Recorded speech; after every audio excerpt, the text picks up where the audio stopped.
Welcome to Channel 17, the Town of Colony Government Channel.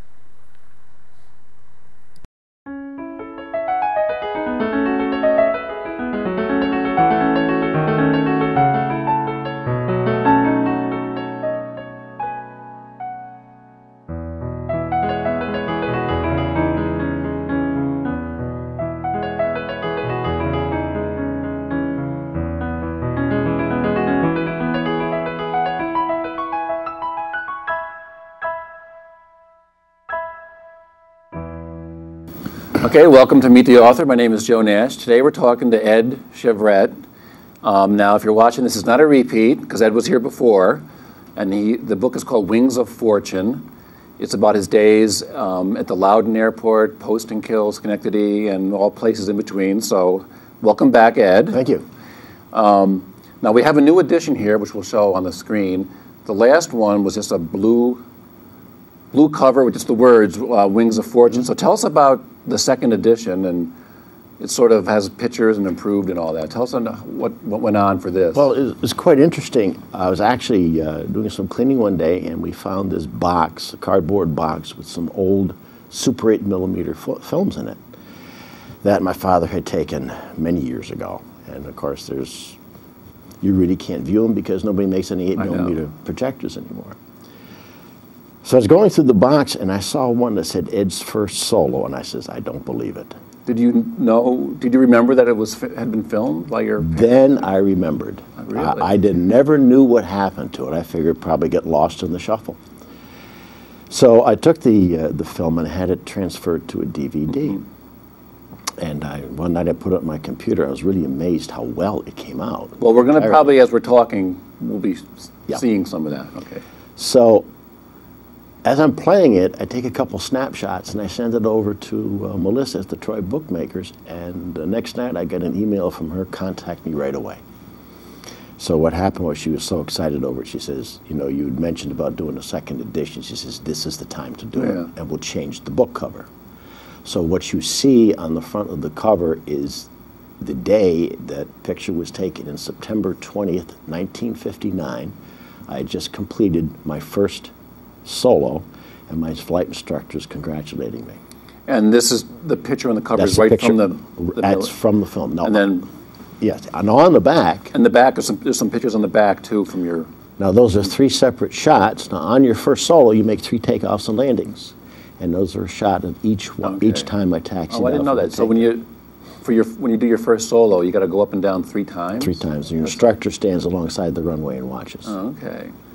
Well, tell us what was that like? Seeing that, when did you find the film? How many years ago? I found the film was taken in 1959. Yeah. I found the film approximately 5 weeks ago. Wow. So in the past 5 weeks, all this has happened. We've changed the book. So what is that like, seeing something from, was that 45 years ago or yeah, more? I looked at that and I said, wow. And, well, we're going to, like I say, as we're talking, we'll be showing some of that. So you're getting well versed in the publishing world. Besides that, well, when you were here last time, we talked a lot about the Post and Kill Airport, Loudon Airport, and we didn't talk too much about Schenectady. But you had a lot of experience. Tell us a little bit about the Schenectady Airport, because it seemed from reading the book, they had a wide range of. You had military stuff and commercial. Tell us a little about the Schenectady. At the time I was over at Schenectady, of course, Schenectady at that time was a combination civilian military field, which it still is. And the company I worked with, they had a Cessna dealership over there. And we had, that's where I was introduced to training in ROTC flight training. Another thing I was introduced to that was quite unique and different is we actually did banner towing, which is something. I was going to ask you about the,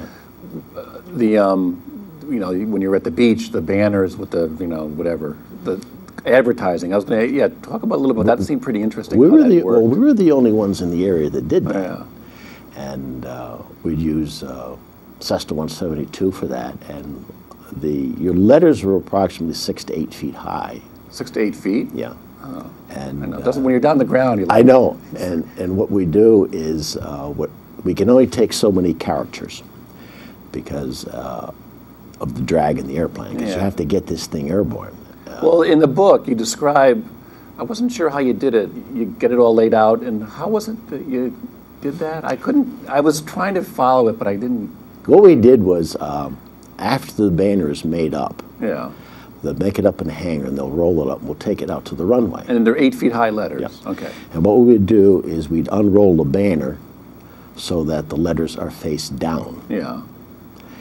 And we'd unroll them on the runway at an angle, and from there we'd run a 200-foot line from the first letter out to the airplane. Okay. So if the banner is laid out here, the airplane's over here, and what we'd do is when we take off, we'd literally peel the banner off the ground. But it would still come up in one piece. It would come All up right. in one piece. Well, actually, letter by letter. Yeah. And a few things you had to be careful with that is once you left the ground, you wanted to make sure you get away from any obstructions and any trees because Yeah, you don't like want to that. snag the banner. Of course, Schenectady was pretty good for that because it was pretty well open. Well, how heavy would one of those? There's not that heavy. One man can carry the Yeah. banner, but the idea is it's like dragging a parachute through the air. So where would, I'm trying to think, when I was a kid, where would these have been in the Capital District? I know when I've been like to the Jersey Shore or something, you see it more, but where would these be? I don't remember. What were some of the? We've had people call up, happy birthday to so and Oh, so, okay. and So- instead of sending a card, we'd be flying around for an hour or so. Happy birthday. Well, you don't see too much of that anymore. No, the- no. One thing in the book, you became a flight instructor. We talked about that last time, but I didn't know that till I was rereading parts of this. When you became a flight instructor, you were only 21. So tell us about, I mean, you were just telling me, many times you had people as a student who were older than you. Now, what was that? Did that make us a little nervous? Sometimes it did, especially if someone's starting to fly, it's their first lesson. And picture yourself, maybe you're 49 years old and you walk out to the airplane, you're greeted by your 21-year-old flight instructor. Yeah. It was interesting at times. But once you get going, it really wasn't a problem. Well, one thing you said in here, you said that maybe because you were still young and all that, but you said you yourself, even though you were teaching, you still learned a lot with the airplane, the conditions. So you were obviously always learning too, but you said in here, I need to learn what I know, which is a pretty amazing statement there. It's interesting. As you start out, I was fortunate enough that I was working with older flight instructors who've been in the business for quite a while. Well, before you continue, I was going to say for people that read the book, all these stories that take place at the Loudon Airport are just filled with these older guys. It's a great camaraderie, which it was part of the why the book is really fun to read is all the camaraderie and all that. But anyway, so continue with it. And they would watch me as I'd start. What they'd do is they had me finish somebody up for their license. One thing they didn't want a new instructor to do when you first start out is they want you to get some time under your belt before you start soloing anybody for the first time. That and all the experience I've had is probably one of the toughest jobs an instructor has to make, is to make the decision as to when you're going to let that person fly that airplane. That was in here. It's different for everybody. That's right. Like when you're ready for that solo. Right. And then what was I going to say? So how is it like different for everyone's at different levels? They learn differently. Everybody's at different levels. And the different levels. Different personalities. And then I get a sense from here, from some of your students, you talked about different students. Is there different confidence levels? Yes, different confidence levels. And not everybody perceives what you instruct toward them the same way. Yeah. What works with one student won't work with the student the next time. What would you say the average is in these days from your first lesson to your solo? I mean, is there a wide range of? I believe back when I was a flight instructor, I believe at that time the average was around 14 hours. 14 hours. Now, there's a lot of things you have to take into consideration here. How often they can fly, how fast they pick it up. If somebody flies on a regular basis, and let's not forget the weather, it is very possible for someone to solo after they've had 8.5, 9 hours flying time. Is that still true today, or do you? I don't know if you keep up with the current. I think it's a little bit higher than that, but it's still possible. Still possible. And one good point about flying out of a smaller field is that you're not having to contend with a lot of congestion of airlines or larger aircraft. Like if you were posting, yeah. Right. It'd be hard probably out of Albany. It's a little different, you know. Well, speaking of training people and being a mentor, you have this story in your book about you made 3 times a week, you made a run to Milwaukee from Post and Kill, and you sort of got in touch with, I guess you call them Cleveland Center. Yes. Well, tell us this story about how you did this sort of in-air training. It was it was interesting. We used to fly the same route Monday, Tuesday, and Wednesday night, and we were flying advertising plates for McGraw-Hill Publishing Company, and they were being delivered to Milwaukee Airport, or Milwaukee, Wisconsin. And traversing through Cleveland airspace, I happened to get in a conversation with one of the controllers one evening, and I found out that he was studying for his private pilot written examination. And I told him I was an instructor, as a ground instructor and a flight instructor. But you took the same route, right? Same route. You would always have contact with the same guy on the radio. Is that how? Usually the same guy. Yeah. And we had the same airplane. It Okay. got to the point they'd look at the screen, they'd look at the number, they knew who was coming. Yeah, you were known as, what was it? 6751 All right, Yankee so was the number Yankee. of the airplane. Okay. So anyway, and So we get out there, and I found out what he was having some, not difficulties, but some questions on his written examination pertaining to the use of the computer. So what I would do is every night I went through his airspace, he'd wait for me, and we'd get on a frequency, and I'd tutor him from the airplane. like he would ask you questions. Yeah. Is that, oh, okay. Well, that's not. So not only was I flying the airplane to deliver advertising Yeah. plates, I was giving this guy instruction at the same time. And that went on for what, a few months? That went on for, I believe that was in the winter of 1969. That went on for the whole winter. So he would ask you questions that would help him later on, what, on the written exam? Or? Yeah. Oh? In fact, after the flights ended, I got a letter from him. He had passed his written. So Yeah, that's in the. thank You yeah. mentioned that in the book. Oh, that's pretty interesting. And did you ever meet up with him later, or No. find out, or whatever No, happened? or because as I said, he was out in Cleveland Center. He was about 2.5 hours flying time from here. Well, there's a story in here, I guess, to be a little more serious at the moment. You have a story in here about sort of the dangers of maybe working too much or going through. You have a story in here about you were a co-pilot and I fell asleep on one of these night runs or something. That was a little bit harrowing to read this. Tell us, sort of what led up to that, and then you were like slapping your face. Yeah, we had. What this- We'd be working all day long, and then we'd take the flight starting about 9 o'clock at night, or it would leave Post and Kill between, let's say, 9 and 11 at night, and we'd fly a round trip to Milwaukee. We wouldn't be getting back into Post and Kill till maybe 4 or 5 o'clock in the morning. So that meant we were up for 2 days. And I had flown captain on the way out. We picked up one passenger, and on the way back, I was flying co-pilot seat, and I was just helping Dave get through some of the weather, so we get into some warm rain. And unfortunately, what happens is one big problem you have at flights like that is fatigue. And I woke up, I was extremely startled to find out I was the only one awake in the airplane. That was a very, very interesting flight that night. How long did you think you were? I have no idea, and it scares me when I think I of it. just can imagine. Well, you write in the book, the name of the game is that, obviously you have to know the limitations of the equipment. Yes. There's many stories in the book about what you got to know about the motors and the ice and but then you really make a good point. You say you have to understand the limitations of yourself as a pilot. So, I mean, that was sort of a lesson there. It certainly was. Well, now we're going to have a story that, maybe a lot of people watching remember. This took place in 1979 when there was, I guess, a group of, was it Waves, Army Waves? No, it was the 99s, which is The an International Women's Pilots Organization. Oh, International Women Pilots, okay.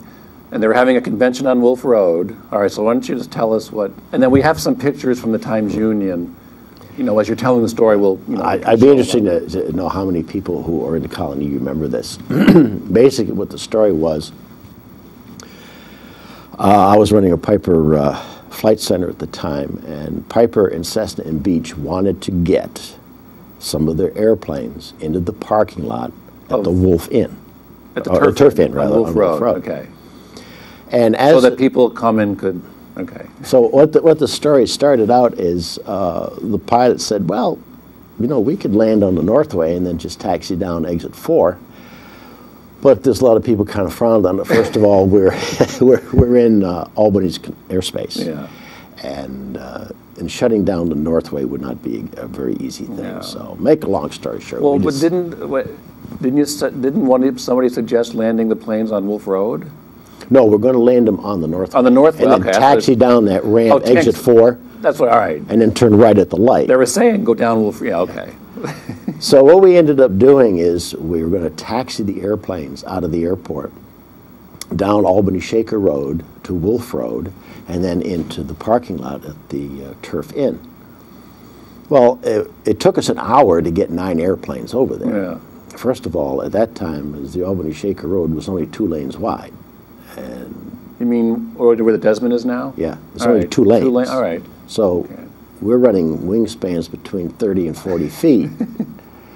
So we started out, it was, the sun hadn't come up yet, It was about, what, 4:30 in the morning? about 4:30 in the morning. And you had this and, caravan of, what, 9 planes? 9 airplanes. We had the Colony Police, we had the FAA as our escorts.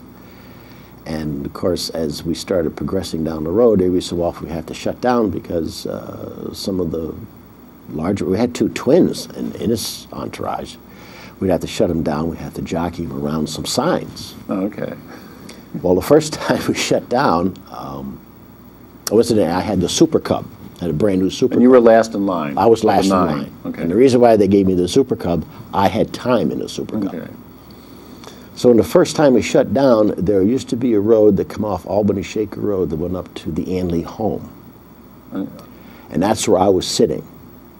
And I opened up the doors to the airplane, and I happened to look off the right wing, and I see a tractor trailer. And the tractor trailer driver came over to me and said, he handed me a notebook and a pen. I says, "What's this for?"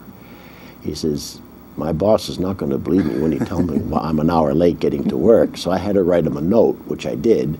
But in the note, I tried to make his boss believe that he ended up on the runway instead of me on this road. But that was all right. And then you had to run in with what? Well, I told of one pilot, we had one Cessna that was on what's called amphibious float. So it sits very, very high off the ground. And I told the pilot before we left the airport, I says, "Be careful of that bridge. You're going to have problems with that." This is the Northway Bridge. Okay. So we get down there, and sure enough, we had to stop again.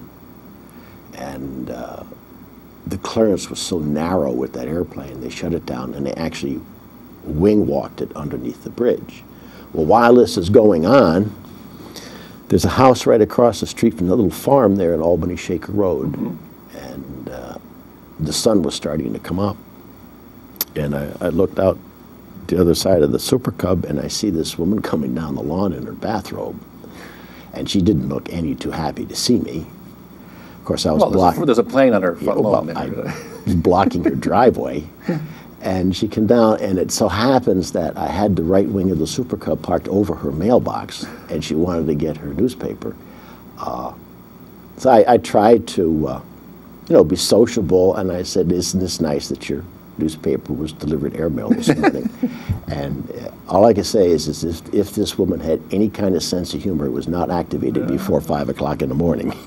So this, the story of this caravan going from Albany Airport to the Turf Inn, did you say it was on the news all over the... Yes, what happened was... It wasn't just in this area. No, what happened, there was film clips of that, and it was actually seen as far away as Germany. So there was clips of these 9 planes going down Wolf Road. Well, it must have been quite the sight. Well, we see it in the picture that we'll see.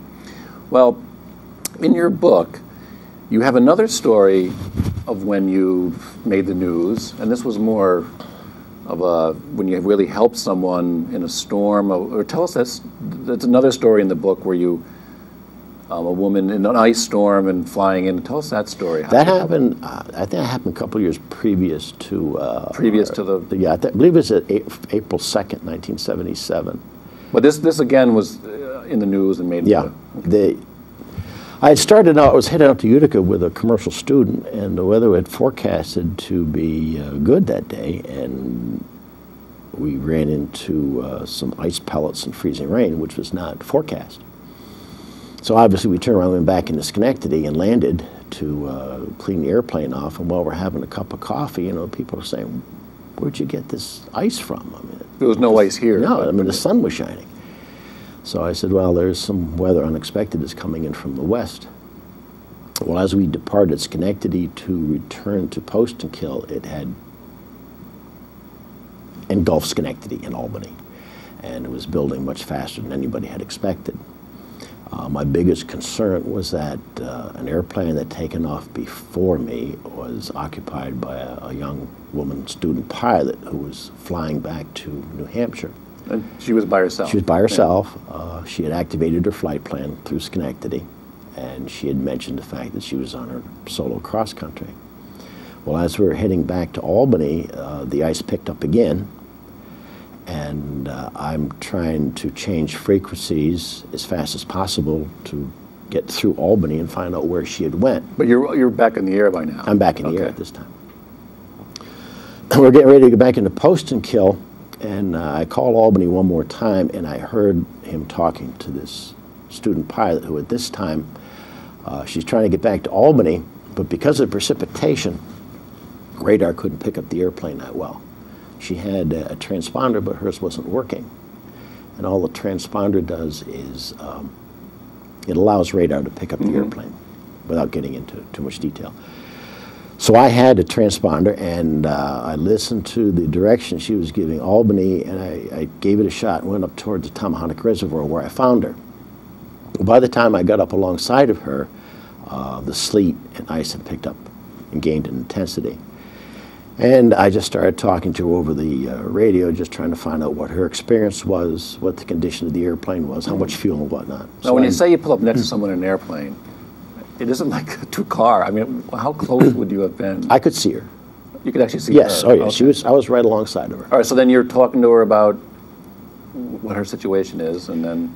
And what happened is the situation starts to get a little worse, and now both the windshield on both airplanes are covered with ice. Nobody can see, and she started to get very panicky, which was a little nerve-wracking. Oh, Now, by this time, people who had been monitoring Albany's frequency, the newspapers knew about it.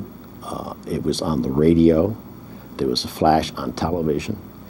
And we're trying to get back into Albany, and I kept talking to the controller, and the weather obviously wasn't getting any better. But you're sort of guiding her. Yes, and I'm getting a little concerned because at this point we were starting to lose altitude in both airplanes. I didn't think we were going to make it, and I don't think Albany thought we were going to make it either.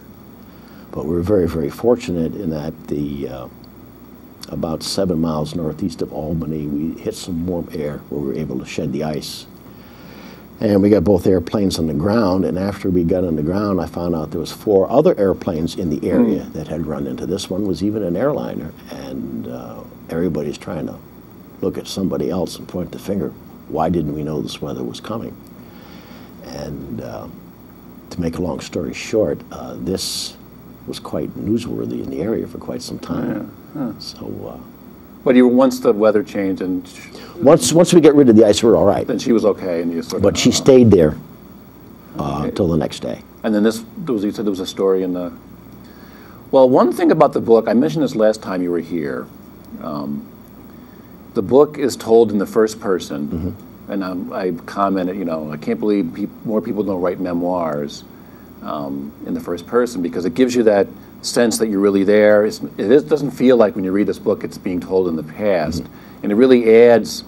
I mean, it really adds to the immediacy of the book. I can't believe more people don't do that, but it was a great choice to do it in, and the book is filled with all these stories from like you've told today, and your first paid job it was 50 cents. I mean, with the even the mid-'60s was what, a 10-minute scenic ride. It was just 10 minutes. I forget how much. It only costs, I think, like $2.50 per person for 10 minutes, and you had to have a commercial pilot's license to do it. But your cut was my cut was 50 cents. That was that. You know, when they handed me those 2 quarters, I should have taken the hit right then and there.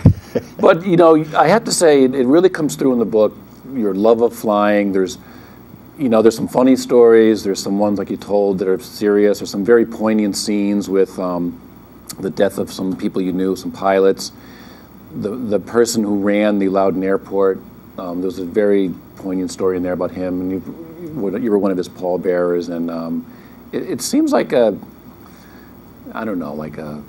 was it a lost way of life or an old? I shouldn't say lost, but not lost. It was a great experience. In fact, the widow of that man you just mentioned had read the book. Excuse me, and she sent me a letter thanking me the head of the Loudon Airport. Yeah, and she sent me a letter thanking me for writing the book. But you, that's what I was going to ask you. Have you, since this is the second edition, you were telling me before we came on the air, you've sort of run into some people that have read the book or that saw you on the first time you were on the Colony channel here, that saw you and they went out and got the book. So that must be kind of fun, out of the blue, just all these people contacting you and reading the book. Now, what's I guess I should say, the Troy book. We'll give the Troy Bookmakers a plug. Your book is published by the Troy Bookmakers. Are over in Troy. The website is thetroybookmakers.com, and this is sort of, I guess it's called self-publishing, and you can sort of print as many as you need. But you've been pretty lucky with this book. I mean, so far it's in all the local bookstores. We have it here at the library if people watching want to come in and take it out. So I guess is there any plans for a future book? I mean, this seems to be a successful. I'm thinking about it right now, but I've been having a lot of fun with it. Because the book is filled with all these stories. I'm sure you got hundreds more. I pulled into gas stations and people come up and say, "Haven't I seen you something? You've been on television." Well, that's good. Well, at least people are watching our station, so that's good. Well, if you do another one, Ed, please come back. You're our first return author here, and really happy that you came back for another visit, and then maybe more people will see you now in the Price Chopper or the gas station or wherever. So thanks for coming. Thank you for having me. All right, well, thanks for watching Meet the Author, and we'll see you next time.